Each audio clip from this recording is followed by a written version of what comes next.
Assalamualaikum. Waalaikumsalam. Namanya siapa? Fauzi ya. Hikmah Fauzia. Oke, Hikmah Fauzia. Pekerjaannya apa? Mahasiswa. Mahasiswa. Oke, minta waktunya sebentar ya. Ini Oke. bertanya seputar hoax. Ya. Oke. Oke, kakak pernah dengar istilah hoax? Pernah, sering. Sering. Baik. Apa yang kakak tahu tentang hoax? Hoax, berita bohong atau berita palsu. Berita palsu di mana? Di real atau di media sosial? Di media sosial, seringnya. Kakak pernah terima berita hoax di media sosial? Iya, Twitter, Instagram misalnya. Kalau di WA, grup-grup gitu. Di grup ada yang share-share, kayak gitu. Tapi kalau nyebar hoax pernah nggak? Nggak pernah. Saya silent reader. Silent reader, ya. Nah, bagaimana tanggapan Anda tentang hoax? Apa bahayanya hoax bagi kehidupan kita? Dampaknya di kehidupan. Bahaya sih. Kan bisa mempengaruhi mindset nggak sih? Kayak misalkan, atau mempengaruhi aktivitas kita gitu. Mempengaruhi, pokoknya misalkan kayak gini. Misalnya kayak corona itu bisa loh diobatin pakai minyak kayu putih.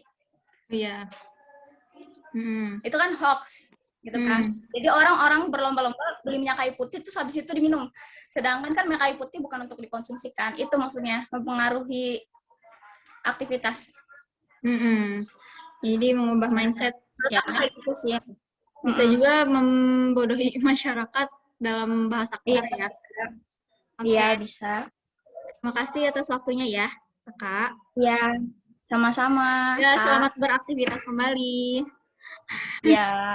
Assalamualaikum warahmatullahi wabarakatuh. Waalaikumsalam. Assalamualaikum warahmatullahi wabarakatuh. Waalaikumsalam warahmatullahi wabarakatuh. Sebelumnya maaf ya Ibu mengganggu waktunya sebentar. Iya, tidak apa-apa Bu. Ya, Ibu mohon maaf. Sebelumnya nama Ibu siapa? Nama saya Puji. Nama saya Erna. Ibu Puji dan Ibu Erna. Iya. Nah, pekerjaan Ibu? Mengajar. Sama ya Bu ya, mengajar sebagai guru. Sebagai guru. Ya. Di sini saya akan mau menanyakan beberapa pertanyaan Bu terkait tentang hoax. Ya. Ibu tahu tentang hoax? Ya, tahu. Menurut Ibu apa itu hoax? Kalau menurut saya hoax itu adalah kabar atau informasi yang tidak benar ya.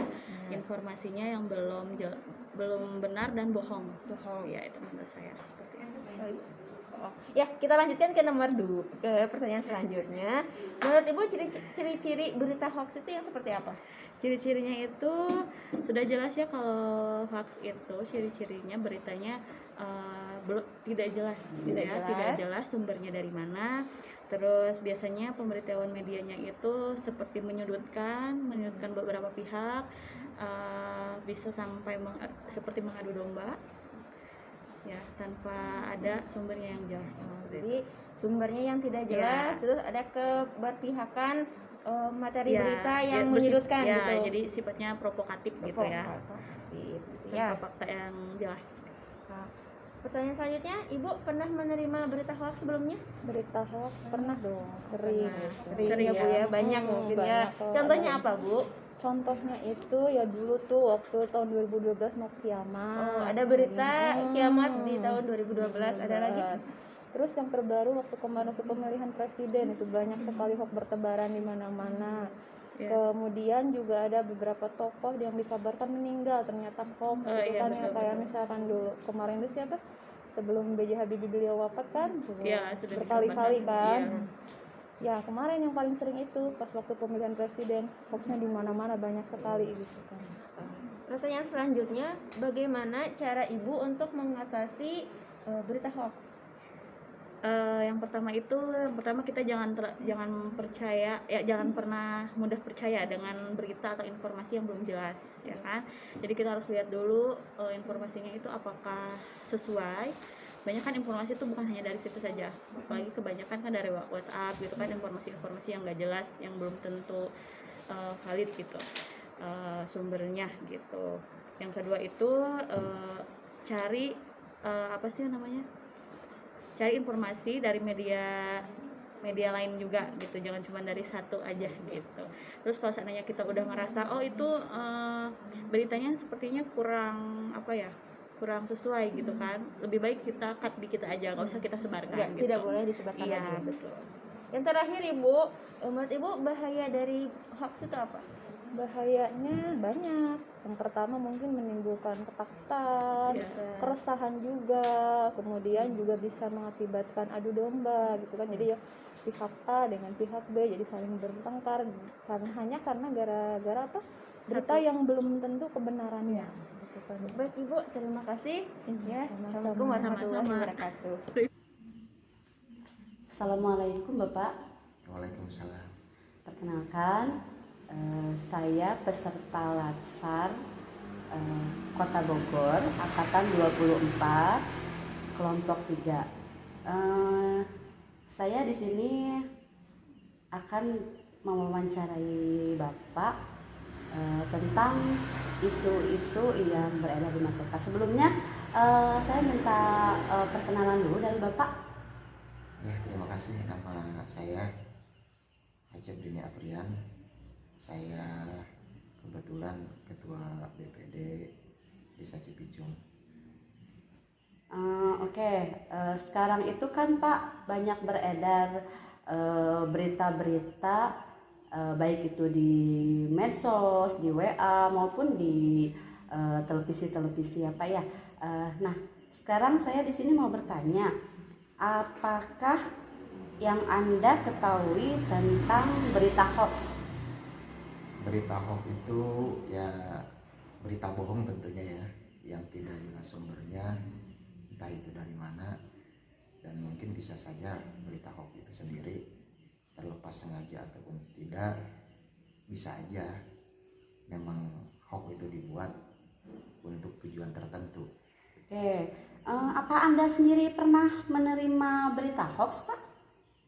Pernah, bahkan sering mungkin ya. Oh begitu. Contoh berita hoax yang pernah Anda terima itu seperti apa ya?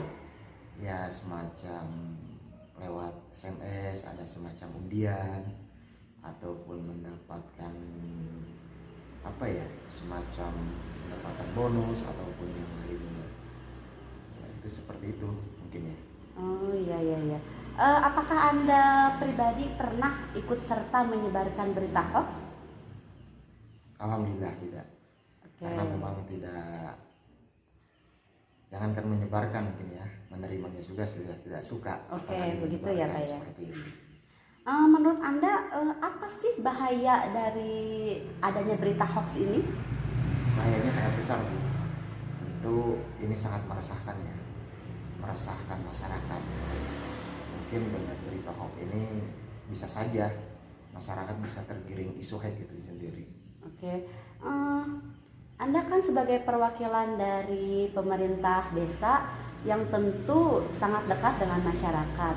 Ada tidak Pak upaya dari pemerintahan desa ini untuk pencegahan penyebaran berita hoax kepada masyarakat di lingkungan pemerintahan desa yang Anda naungi?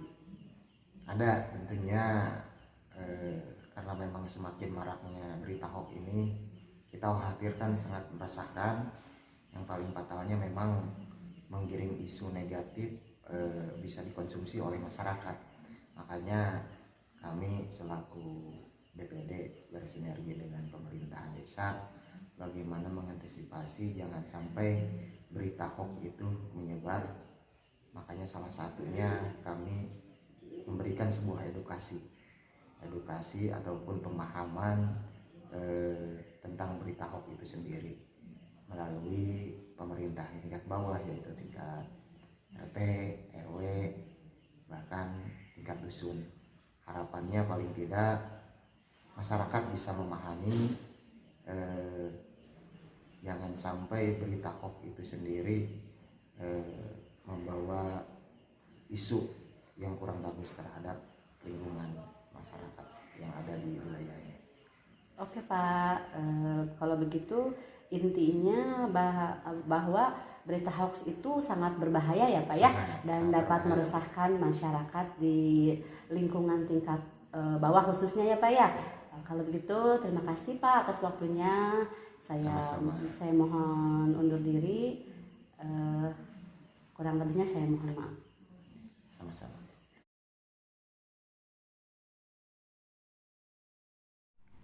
Dari hasil wawancara yang kami lakukan tentang pemberitaan bohong atau hoax, dapat kita simpulkan bahwa hoax sudah ada di mana-mana. Hoax mudah sekali menyebar terutama pada dunia maya dan aplikasi perpesanan atau messenger. Berita bohong ini dapat menyebar di kalangan dari mulai pelajar, mahasiswa, guru, bahkan pegawai pemerintahan. Sebenarnya, berita mengenai bahaya hoax ini sudah banyak diketahui oleh masyarakat. Namun, masyarakat lebih cenderung untuk menyebarluaskan berita tanpa mengecek terlebih dahulu akan kebenarannya. Untuk menghindari hoax, kita dituntut untuk berpikir kritis, mencermati informasi yang diterima, dan mengecek kebenaran info tersebut sebelum ikut menyebarluaskannya. Hoax menjadi salah satu isu yang mengancam persatuan dan kesatuan Indonesia.